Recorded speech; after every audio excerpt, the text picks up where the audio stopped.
Hello everyone and welcome back to another of my YouTube videos. Today in this video I am going to be attempting to get to the earth points of the car, which are behind an instrument cluster. So what I'm going to do to get there is first I'm going to take the steering wheel out. Again, you don't need particularly to take the steering wheel out to get the cluster out, but taking the steering wheel off just allows for a lot more room to get your hands in and get to where you need to get to. And with the cluster, it gets stuck around here. You've got to move it about, and it's hard to move it about with the steering wheel. It's doable, but it's hard.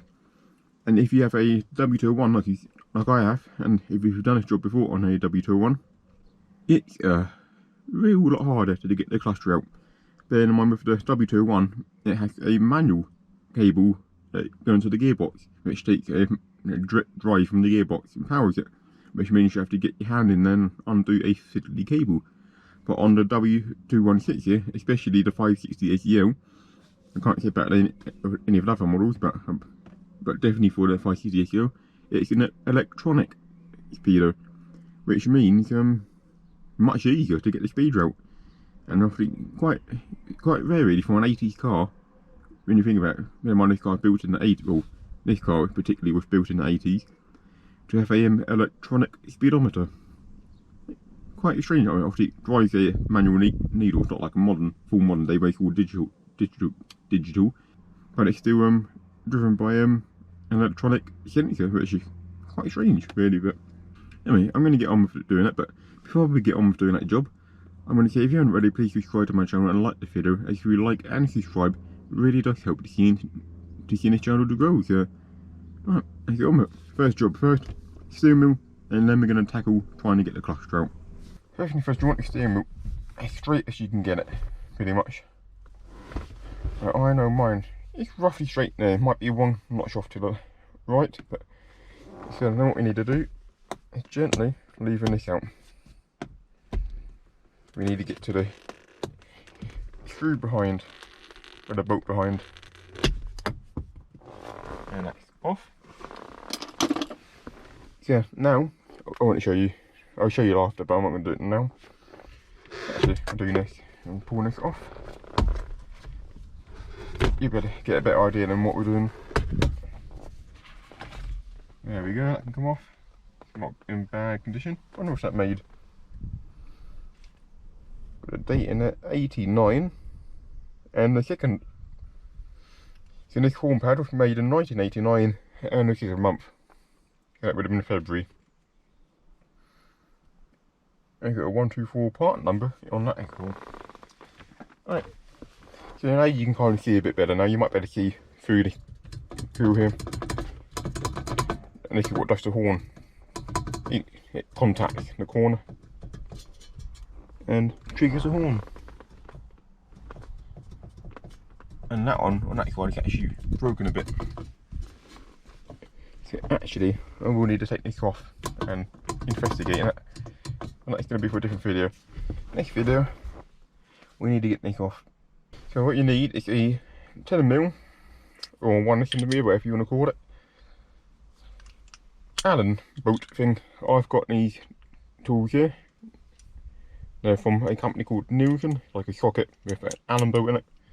Which I like to use these, and you need quite a lot of power. And simply attach our bar here. Now, if this has never come off before, it's going to be very hard off.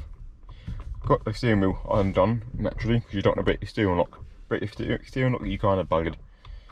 So you just want to jam the wheel from turning and give it a bit of a brake.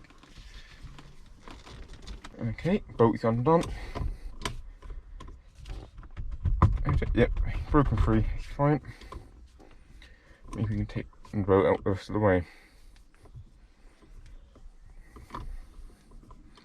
Luckily this is a non-airbag model, so we don't have to do much else in terms of being careful with electronics, because we're not going to trigger an airbag taking the steering wheel off.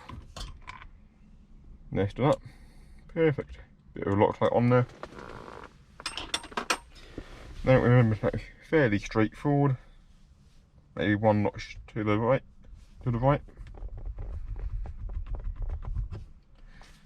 And that is off. It's a bit weird now. So much room. Maybe one day when all cars become autonomous and you don't need steering wheels, I'm gonna get rid of the steering wheel here, bike this over, and just have this as an autonomous car. How lovely would this be? It would feel weird, but imagine driving a car like this with no steering wheel, not having to touch anything. You know, you put it into drive and it does the rest by itself. That'd be so weird, that would. Okay, there we go. There's the 2 points. They do look quite rusty, don't they? I can't get the camera in any further, unfortunately, due to the tripod. But I'm going to take them bolts out and give them good sanding down. And normally I don't really bother disconnecting the battery when I do electrical work. 9 out of 10 times it's a switched circuit, meaning there's only power when the key's on. So that's normally why I don't do it, but it's a bit different with earth points, because even though you may not see anything on, with earth points there's always relays and stuff clicking into them and obviously power going through them. And the problem with earth points, when you're doing that, you can damage potentially the relays and other electrical items.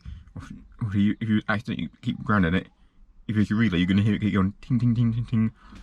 So I'm not going to wear them out. I have this time disconnected the battery, but I will say before I get on for any of this, do not copy what I do in this video when it comes to electrical items or any of my videos. I'm not a qualified electrician or anything like that. I'm just purely an enthusiast doing this stuff myself.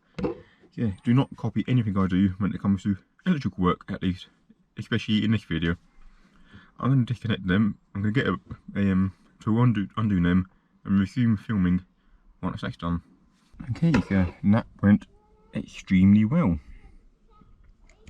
In terms of the bolt snapped completely from rust they received and then just snapped both of them. So that's not too good, and the condition of these is not too good anyway, so I presume that might be the reason why half of this wasn't earthing. Right, back to the drawing board.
Okay, so quick update.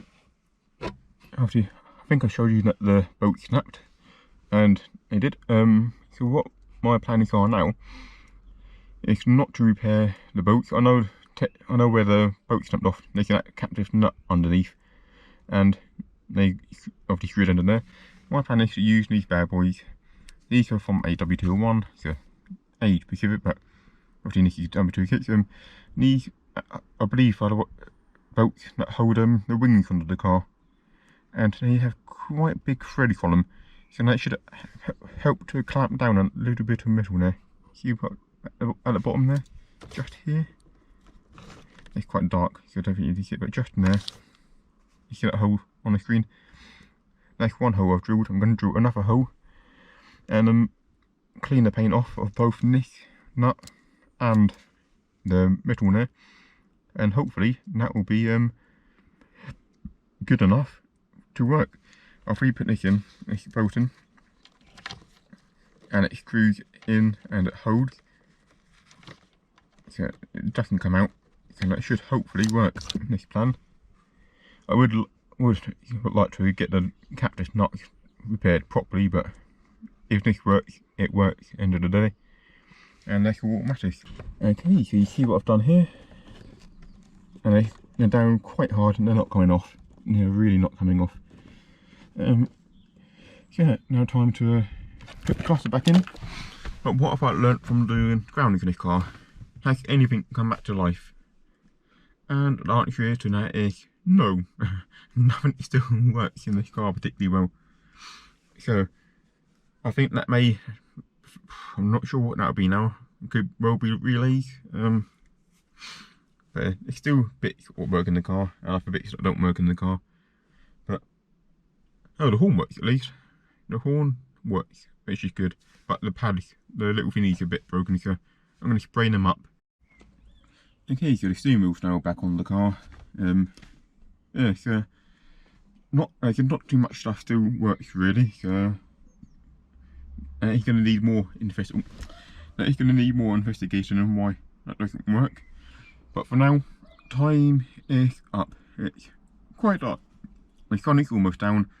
And I need to pack up all my tools and stuff. So, yep, the earth points in this car did not solve the issue. So, apparently there's one more under the ashtray, which I may better try and find, and hopefully that one does. But for now, I'm calling that an end to this video. So, if you haven't already, please subscribe to my channel and like my videos if you like, and subscribe. Helps to see this channel grow, and again, if you subscribe to my channel, you get notified as soon as I release a video. So once again, this has been On The Drive, and I'll see you in my next video.